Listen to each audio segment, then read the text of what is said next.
What's up guys, Tommy Bowie here from Movie Rewind, and today we will be ranking the Batman films. So without further ado, let's get into it. So I have to just say that the Batman films mean a lot to me because between Spider-Man and Batman, I would say Batman is my second favourite superhero of all times. I grew up watching the TV shows. I grew up with the TV show The Batman, the more modern one. However, I fell in love with the 90s Batman animated series as well. And I've seen all the Batman films. Now, I just say in this ranking, I'm not going to do Batman vs Superman or Justice League because they are not solo Batman films. They're more, I would say, team-up films. So I'm only going to do the solo Batman films which were released in cinema.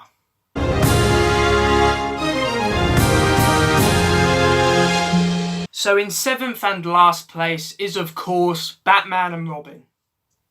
I mean, what else could it be?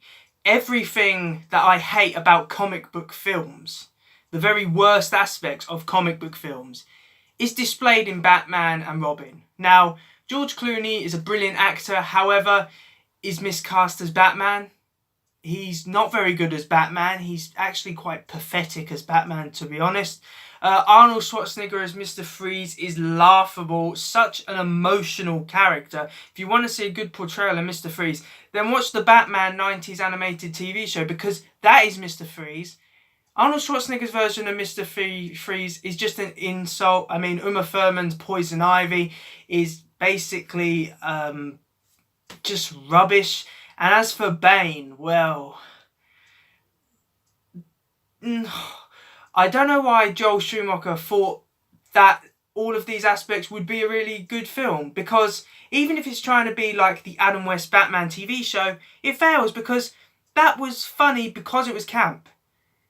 Batman and Robin is just laughably bad because it's just a really bad film, and I think the scene which sums up how shit this film is the Bat credit card. Why the hell would Batman need a credit card? It makes absolute no sense.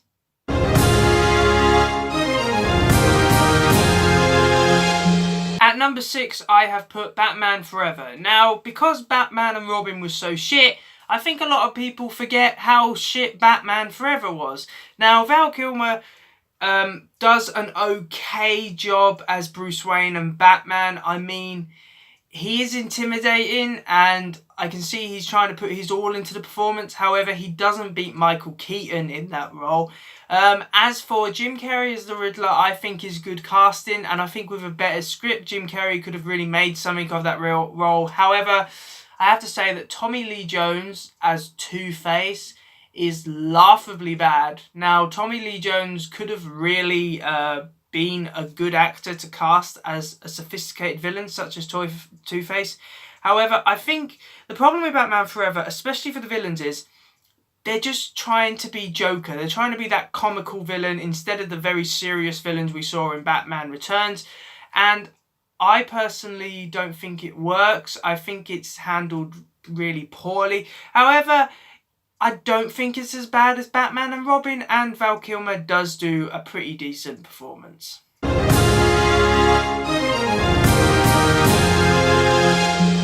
Now at number 5, I have placed Batman Returns. Now, Batman Returns is the most unique Batman film. It is very gothic. They gave director Tim Burton complete creative control over this film, and it really shows because he brings a very, I don't know what the word is, Burton feel to it. It's very gothic, it's very dark, and I kind of like that. Michael Keaton once again is excellent as Batman. Danny DeVito as the Penguin and Michelle Pfeiffer as Catwoman, in my opinion, are great casting. They're such twisted villains. However, you can understand where they're coming from, and they got great character development. This movie, just for its look alone, is one of the most unique Batman films I have ever seen. So I've placed it as number 5 on my list because I don't hate Batman Returns. It's not as good as the other films, which are going to be on the higher on the list. However, I do enjoy Batman Returns.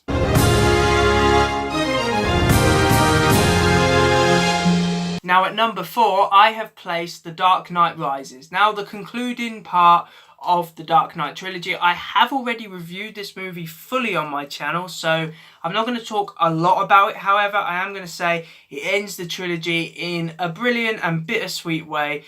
I like how it doesn't end on a really depressing note. It ends on quite an optimistic note that Batman still stands for justice and the principle of Batman will survive. His legacy will live on. Really like The Dark Knight Rises. It's a fitting end to an amazing trilogy and it's just a joy to watch.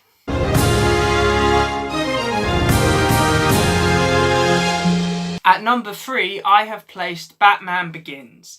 Now, Batman Begins made Batman serious again. I mean, after Batman and Robin, I weren't alive at that point. However, I can just imagine how people, especially fans of Batman, were starting to think, he's just being taken as a joke. No one's taking him seriously anymore. However, I think Batman Begins showed everyone just how dark and realistic the character of Batman can be.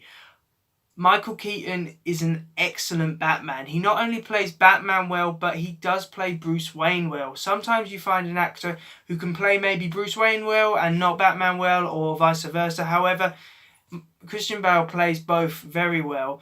And I really enjoy Batman Begins. I think it's quite underrated. Please check out the review of Batman Begins on my channel because I have reviewed it. And Cillian Murphy as Scarecrow.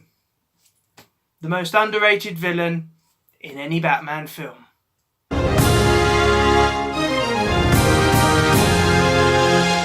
Now at number 2, just off from having the top spot, is Batman 1989. Now this was the very first Batman film and it did not disappoint. Tim Burton did an amazing job directing this movie. Michael Keaton, brilliant as Batman. I am going to say that Michael Keaton is a tiny bit better than Christian Bale just because I think Michael Keaton understands the character a lot more. And a lot of people at the time didn't really want Michael Keaton to be Batman. They thought he'd be rubbish at it. However, now Michael Keaton's considered the best Batman. Jack Nicholson as the Joker, well, you know, that's just dream casting and he does an amazing job as the Joker in this film. And I really enjoy Batman. I think it's got a good tone, it's got a good storyline, and it has amazing characters.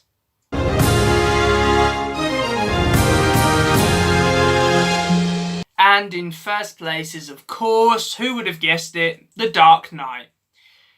The Dark Knight is my favourite movie of all time. It has brilliant characters, amazing directing, and of course, Heath Ledger's Oscar-winning performance as the Joker. He put his all into this role, and of course, we miss him dearly. I would have loved to see what he would have done after this and what films he would have done after this. This film, is my point, is the pinnacle of Batman films. I don't think anything is going to beat this film, and it's just an amazing movie and I will continue watching it for the rest of my life. So thanks for watching, guys. I really do hope that you enjoyed my ranking of the Batman films. Please remember to like, comment and subscribe in order to receive great and maybe even improved quality content in the future. And if you have a different ranking or you think that my ranking may have been wrong, then just put it down in the comment section down below and I'll have a look at it and I will see you in another one. See ya!